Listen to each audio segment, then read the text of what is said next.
I'm Chantal Hawthorne, and I'm the General Manager of Midlands Hospice. More importantly, I am also a palliative care trained nurse and have worked in that capacity for Midlands Hospice for many years. But right now, I'd like to welcome you to Hospice House and to come and meet our most incredible team.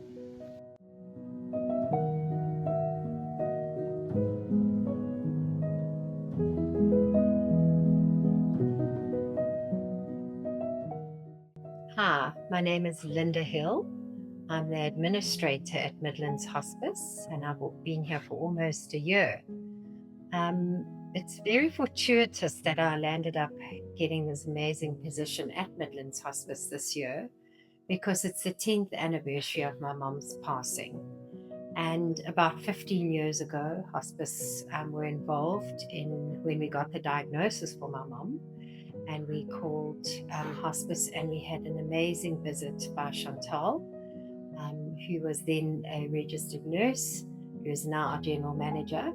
And yeah, it was just an amazing process to go through with her, understanding exactly what we were going to face, and just the kindness and caring that we were shown as a family. We'll never forget that. So I just count myself very lucky and fortunate that I can work here now and hopefully give back to others who are in a similar situation. My name is Charlotte Vodberg. I'm the clinical manager at Midlands Hospice. I've worked here for nearly 23 years. I joined this organization in 2003. It was Howick Hospice in those days. And I have met many people, patients, families, friends of patients, and I feel honored and I feel privileged to be associated with Midlands Hospice. My name is Megan Coslett. I'm the marketing coordinator here at Midlands Hospice. I'm responsible for our fundraising, events, awareness creation, and then I oversee all three of our pre-love shops that we have. My role is essentially vital to the organization due to the fact that we use it to raise a large portion of our funds, and that goes hand in hand with the money that's raised through the shops. So recently we hosted the Pink Ribbon Breakfast, that included guest speaker Naomi Holt. She came and shared her breast cancer journey and just her personal journey with 120 ladies. So it was an amazing success. It was fantastic to get that many people together in a room, creating awareness for breast cancer itself and Midlands Hospice.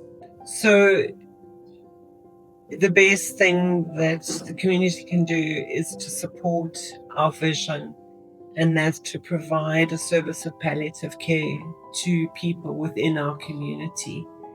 And that support can come in the form of financial donations or donations to our pre-loved shop that we turn into money to support our events, our marketing strategies, and to be invested and get involved and get to understand what we do.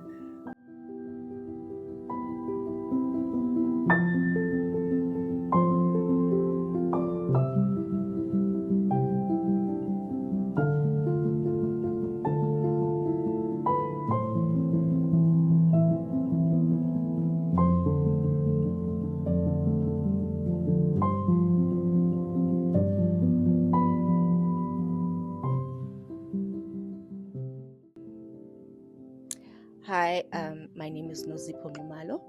I am the shop assistant here in Midlands Hospice. We have 3 shops, one in Howick, one in Nottingham, and one in Hilton. So the shops work as part of the charity to support the nurses in what they do. So we only take donations. So the shop, there's nothing we buy as the shop. We only take the donation from the community at large, and then we resell the things to the community so that we can support the nurses, to pay the fuel, to pay for the medication, to pay for anything that is to coming. Hence, we are the non-profit organization. So the shops very much assist a large part of Midlands Hospice. So the donation will come. The donation can be anything that is sellable. We take anything at all. Books, kids' toys, anything that the public sees that is worthy to be sold. And then we just come and rearrange everything, and then we distribute everything to the shop. So we distribute to this shop, to the Hilton shop, and then to the Notice one. I also enjoy what the hospice vision and the part of what we do here. They give them dignity. They also we cherish the thing when someone was told is going to die at this particular time. We cherish and we applaud and we thank God when that doesn't happen. A patient gets to be in our program for years, even without, So basically, I enjoy being in this organization. Yeah. Yeah. So today we're gonna be marking, sorting out stuff, marking Christmas stuff too as well for our Christmas market on the 22nd of November. So yeah, that's what we basically do, and then we'll also be sorting a donation that we receive from our shop. Our loyal customers, our people that know about hospice too as well. So yeah, they're amazing people because they really donate. They donate with what can I say? They donate with not expecting anything in return. So it's such a beautiful thing for hospice as well. So yeah. Sentimental stuff. Exactly. You can see they cherish it. Yeah, it is nice. Sure, it's amazing how much support we get to as in hospice and as hospice as a whole too as well. So yeah, it's really nice. I have a team of 4 registered palliative nurses that work with the patients themselves, 2 community carers, and 1 social worker. And we divide our service into 2 elements. We have a rural component and an urban component, and we just find that works better.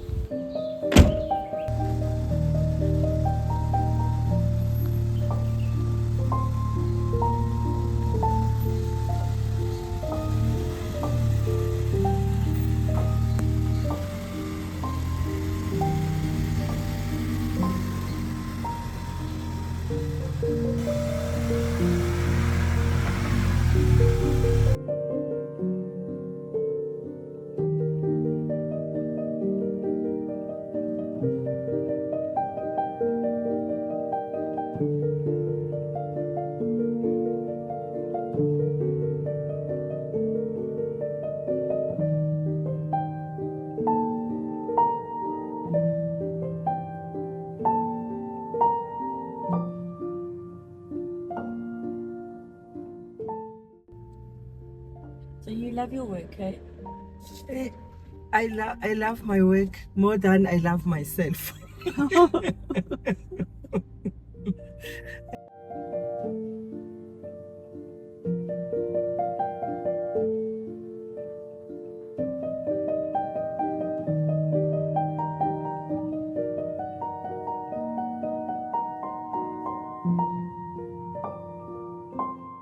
I have a greetings. So this is the members of hospice which they were traveling with me a long journey to my medication. It was not easy, but they kept coming to visit me and give me the love which I didn't get in other nurses. This is a different what I can say, a different category of other specialists, which they are running like an organization is very, very care.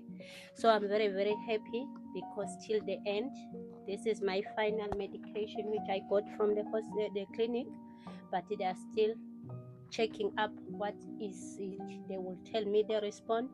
So they ever work very hard with me because they are keeping telling me do like this if you got side effects, whatever. They are care.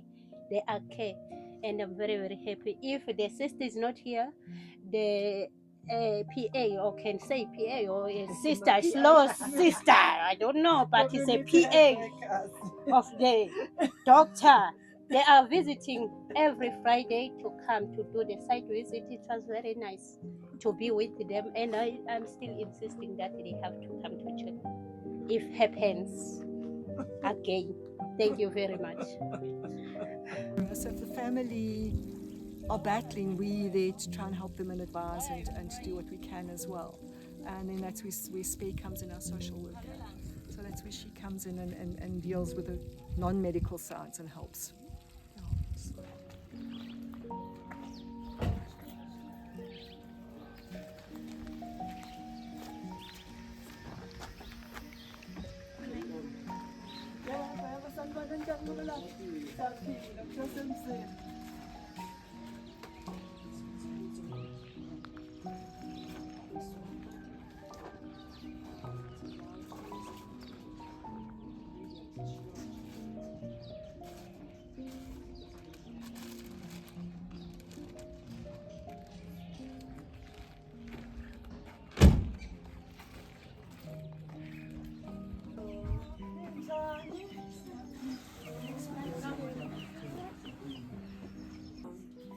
But is complaining about the wound. The wound, it's breaking and keep breaking and breaking. It's worse now. Yes. My name is Tanisha Rembe from Popoming. Hey, thank you for hospice. I'm coming for dogs for sister. I'm coming for help for said thank you. Pills and napkin and medicine and multi and everything and help for coming for Bafundis, for coming for player, for hospice. Yeah. Lana says yaswakani suthathe iphilisi awulidoji iphilisi la sezikhona sakuyeki lana fanele uthi uthola ingane use-labour ward la so ke lana ke sekuphike la sakhona okay. We also have a children's program where we're looking after children who are diagnosed with HIV or TB. The children in the HIV program specifically are under the care of both the registered nurse, the carer, and the social worker. And the social worker has run a disclosure program with the children this year, helping the identified children. So it's your prepubescent child, adolescent child, to understand better what their diagnosis means. Because we have noticed that often that the children, as they reach teenagers, as only teenagers can be, rebellious, and that is when they're most likely to default on their treatment. We like to view HIV as a chronic disease, just like diabetes or high blood pressure. And the only way in which we can deem it chronic is if people are taking their medication regularly. So a lot of our care is around education for our patients and their families. And that also, takes place in the patients' homes where those patients are diagnosed with cancer, is educating them, because knowledge is power. And if people know what's wrong with them and how and what things mean, it takes away the fear. We don't want our patients to live a fearful journey. My name is Dombisi Tabete. I'm a community health worker at Hawick Hospice. I'm going to the different areas different locations in the rural areas as well. And to go to the families and the hospice and make a lot of difference, because some of the people I was so struggling a lot. So to be a part of this family and to give patient hopes, and then the hospice change a lot of lives in the family, and they give the family the hopes, and then even was come to the family, the life is not the same like before. There is a lot of changes that was to the family. Like I would like to explain about this patient that was going to now. Zota is a mom for the children, so she was struggling a lot. So they found a child, it was a defaulter. So it was so hard. It's, if a mom, it's a defaulter as well. So they need to keep mom strong, and then to be easy to take care with this child. So according to this journey that I was working with hospice, come to be a part in this family. The family was so very well now, and the mom was so very recovered, and then they understand now why it's important to give a child the ARVs, why it's important, it's a mom as well, and to take the ARVs in right dose, in right time. Now it's a happy family. It's everything is okay now to the family. She loves hospice a lot, and then they understand everything now. And I will say thank you very much to hospice, and thank you to God was guiding for us and to deal about this journey. They know that there is no any darkness in front of us if God is around in us. Thank you. So I think what's important to understand is that hospice is not just about death and dying. It's not our phone hospice when a family member is commenced on morphine, because then I know the end is near. Definitely not. Hospice would like to get to know the patient and their family early on in onset of disease, so that we can journey with that patient. We don't have to be in contact on a regular basis, but we don't want to only be called when we're at the end, because we haven't had time to establish a relationship of trust, both for the patient, family, and ourselves. We don't know what the patient's preferences would be. And it makes it very difficult to accelerate that process of getting to know the person and their family, because death is intimate. And we want to make sure that whatever preferences, wishes, desires that that person has, we adhere to that. So it's more about the relationship and It's the about, journey with the patient. Yeah, it is a journey. And a person it can be suggested to a person, contact hospice. They're welcome to come to our offices. I'm happy to see them. They can just get some information. Coming here doesn't mean that you're going to be put onto the program necessarily. It's more of information gathering, giving the person time to think about it, share it with their important loved ones, and come back to me. But to wait until the other people think that it's time to call hospice when the person is bedbound is not fair on them. There's so much work that we do before we get to that stage. And a quality of life is not necessarily what everybody thinks quality of life is. It's a very personal thing about what is a quality of life. So we aim to bring a quality of life.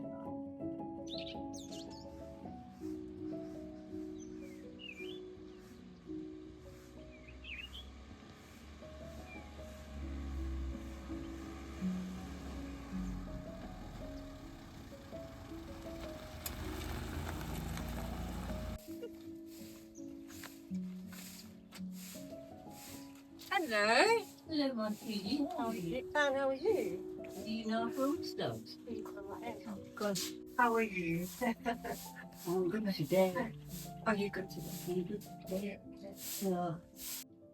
Was it a Oh, no, this is cancer. I had squamish. okay. And they took it out. And where is it now? Because I can't see where it is. Okay, so there's bruising. Yeah. Is it down here? It's a bit higher. Yeah, just. So I've had a lot of bruising, and which is what humans have when they have something When they have something. removed. They did about 9 stitches. That was quite a long thing. But it was a cancerous thing, and they have completely removed it. Well, that is good. And it's good. My name's Dawn Smith, and I work at Midlands Hospice in Howick. I work in the urban traditional component, and so we visit people in the urban area, mainly with cancer. We do deal with some people who've got things like motor neuron disease or multiple sclerosis, anything that's a life-limiting illness. That's what we aim to deal with and to help with, just that journey. Hospice is there to help in every way. Diet, pain levels.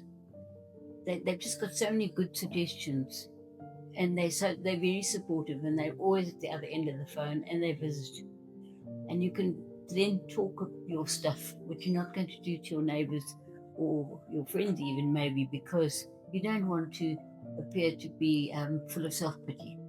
But they listen and they hear it, and they've got all that lovely knowledge. So they're a great help. It's a great service to the public, because so many people get cancer. So they've been great.